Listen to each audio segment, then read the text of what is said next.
¿Pudiste ver el discurso o escucharlo al menos? ¿Sí? Sí. ¿Y qué impresión tuviste o qué reflexión te suscita eso? Mira, como nosotros hablamos con un plano de honestidad, el discurso me parece magistral. Lo que pasa es que obviamente, y esto no es en absoluto un reproche al discurso, el discurso no podía ser de otra manera que como fue, invocando a todos los argentinos, pero hay ciertas declaraciones de este discurso que muestran entre líneas lo siguiente, que no se trata solo de reconstruir a la Argentina, sino como de fundarla, porque el macrismo fue tan terrible que también mostró errores estructurales que vienen desde muy lejos en Argentina, y que el macrismo ya los hizo salir a la luz en toda su potencia y visibilidad. Entonces fueron nombrados muchos problemas en el discurso de Alberto que exigirían de verdad una refundación de la Argentina. ¿Por ejemplo? O sea, no solo reconstruirla. Bueno, el problema fundamental de la desigualdad y la pobreza, eso me acompañó toda la vida en la Argentina. Es verdad que hubo periodos como el peronismo, después el kirchnerismo, que fueron atenuadas, pero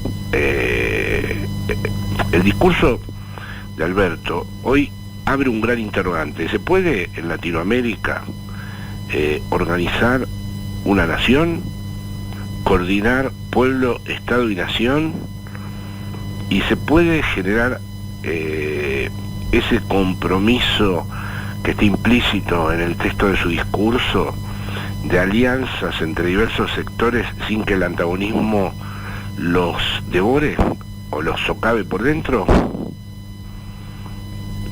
Me parece que son interrogantes que lógicamente surgen, aunque ya te digo, a mí me parece que el discurso era el que había que dar, yo no cambiaría una sola palabra.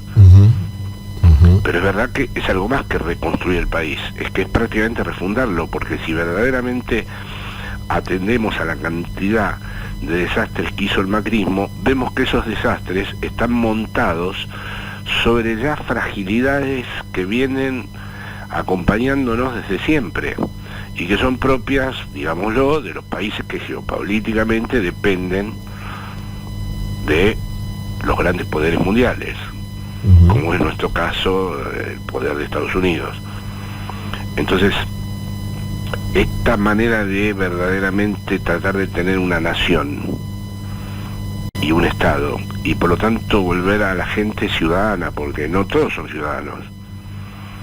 Cuando tenés esos niveles de exclusión y tenés esa cantidad de personas que se han quedado afuera en lo más precario y en lo más expuesto, no podés dar por hecho que está ya constituida la ciudadanía.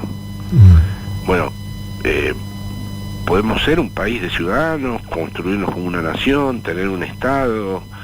Esto en el sur del sur, en el cono sur, es una tarea. ¿Y cómo se hace con quién te vas a enfrentar? Porque claro, evidentemente me parecía que en el día de hoy había que llamar a todos, pero todos sabemos que la redistribución que exige un proyecto como el que anunció hoy Alberto implica de un modo u otro asumir ciertas confrontaciones.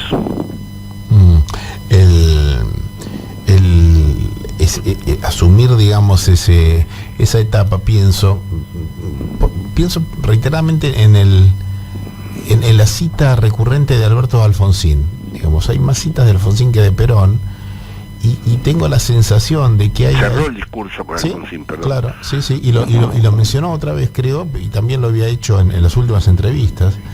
Y hubo una mención sustancial, sí, potente sobre Perón, pero no suele estar presente Alfonsín, pero a veces Perón no, digamos.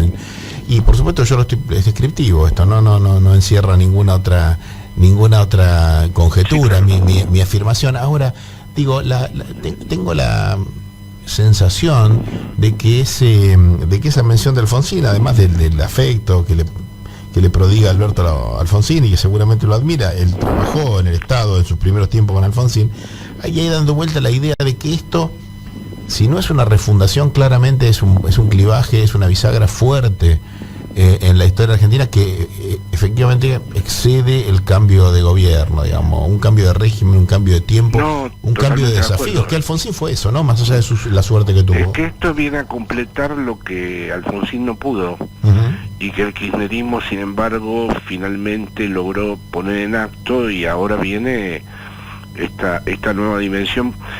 Yo creo que nombrar a Alfonsín de esta manera como lo nombró es un acto estratégico, porque al final los interlocutores internacionales de Alberto, los primeros, él va a tener que hablar, como dijo, con todo el mundo, pero sus interlocutores son Corbyn, Bernie Sanders, las sociales democracias europeas, los giros a la izquierda que están empezando a producirse en Alemania, en Dinamarca, y por supuesto después en el Grupo Puebla en América Latina. Y al final Alfonsín no deja de ser una referencia histórica de eso. Un hombre además que escapa de la confusión del mote del populismo, ¿no? Que conversamos en el anteúltimo programa con colegas chilenos que tienen siempre la gentileza de mantenernos actualizados, y estábamos un poco estupefactos por lo hemos conversado contigo aquí también, por esta disociación entre la clase política y la calle en Chile, y la sanción de la ley represiva, algo parecido a la ley de seguridad ciudadana en España, ¿no? Y nos decían que lo que le ha ganado el sentido común, digamos, de la izquierda chilena es la idea de la paranoia de ser nombrados como populistas. Esto es una suerte de identificación del populismo tal como se la entiende en Europa, ¿no? Cosa que en Argentina la verdad que no ha erizado la piel de nadie, digo, salvo de los que son claramente antiperonistas. Y en este sentido creo que la elección de la figura de Alfonsín, una vez más, digo, más allá se encuadre en la internacional socialista, ayuda a estar prevenido de estos equívocos, ¿no? Y sí, es una figura que claramente identificada al proyecto republicano, democrático y de centro izquierda, así que es un modo de por lo menos mantener una cierta distancia con el estigma que han logrado construir con la palabra populista. Aunque debo decir que Piketty en el último libro, coincidiendo con muchas de las cosas que redacté, donde yo digo y afirmo que solo hay un populismo en la izquierda, yo no considero que los movimientos de ultraderecha actuales sean populistas, dice lo mismo, que el populismo es un fenómeno de izquierda en la época posterior a las revoluciones clásicas del siglo XX. Así que, bueno, vamos a ver, pero bueno, la figura de Alfonsín da una buena...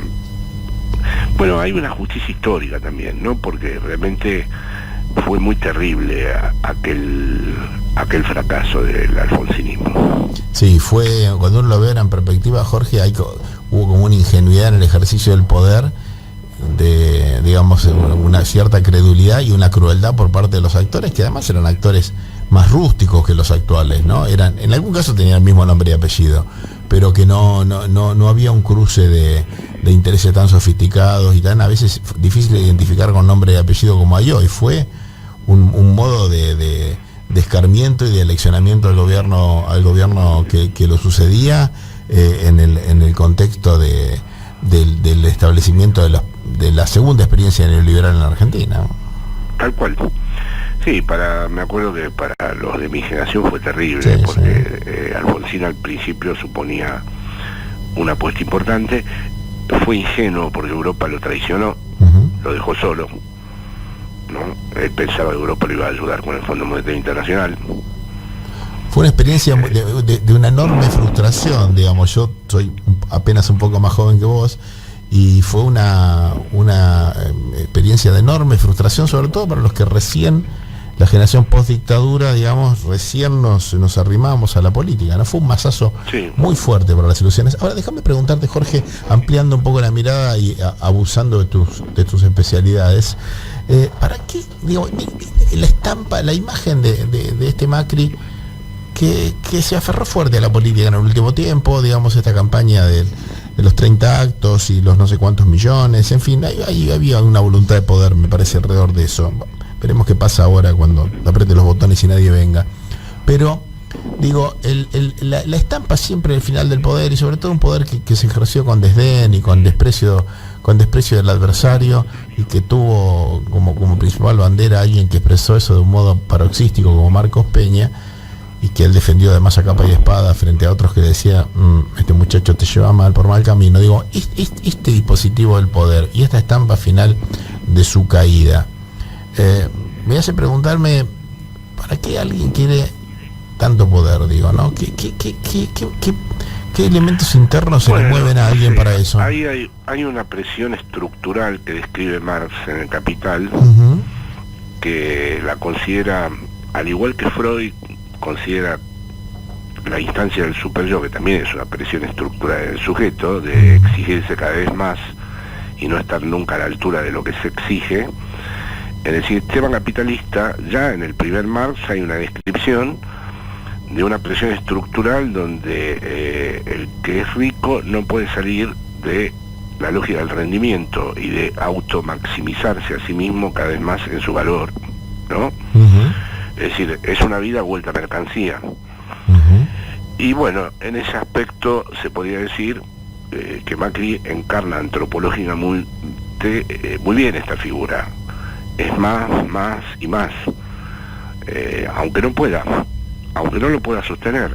Yo no sé si Macri va a ser el líder de la oposición o si será otro, pero sí que está involucrado en esta lógica de el máximo rendimiento, la máxima competencia y volverte valor. Tener todo el tiempo valor de cambio. Cierto que esto te garantiza una inexorable derrota. En algún momento alguna derrota llega. Claro, porque el crimen no es perfecto. Es decir, tarde o temprano te dicen, mira, en realidad te vamos a sustituir porque hay una mercancía que reúne propiedades más eficaces que la tuya. Entre una de ellas es la juventud. Sí, por eso es un deber nuestro estar todo el tiempo pensando qué es lo que se sustrae a esa lógica y ver de qué manera podemos, con medios que en principio aparentemente son mucho más frágiles y precarios, combatir con esto, porque esto cada vez va a ser más así.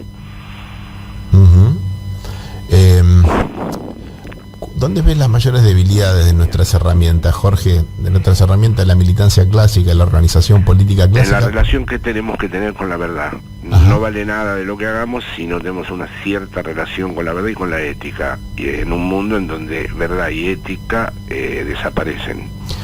Si la verdad es la verdad que produce el poder, Claro. ¿por qué intersticios trabajamos para precisamente instalar esa suerte de reivindicación? No tenemos más remedio que tener en este punto un cierto, no sé cómo llamarlo, Benjamin hablaría de un cierto mesianismo, recuperando ese aspecto de la tradición judía, en el sentido griego, un sentido de la justicia. Es decir, nosotros no tenemos más remedio que jugar a la idea de que todavía existe, aunque no la conozcamos del todo, una cierta causa verdadera. Allí tiene algo para decir la religión, perdón que le diga esto a un psicoanalista.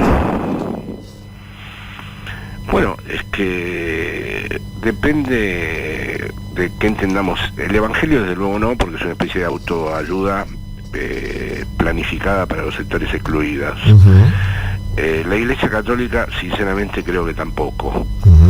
Ahora, ciertos núcleos originarios de las religiones sí pueden tener un vínculo, y eso está presente en muchas filosofías, con los proyectos emancipatorios. Jorge, gracias por la charla. Gracias a ustedes que me dieron esta oportunidad en el día de hoy, y espero, ansioso como siempre, el recorte para tener el orgullo de colgarlo en mis redes. Pero gracias. Lo tendrás en muy pocos minutos. El gusto siempre nuestro, y ahora disfrutemos así sin pensarlo tanto, ¿no? Disfrutemos. ¿Y hoy Martín qué pasa? ¿No estaba o no está? Dice que se fue a laburar a la plaza, enviado por el diario. Mándale un abrazo. Vamos a darlo por buena esa versión. Chao, Félix, gracias. Un abrazo fuerte.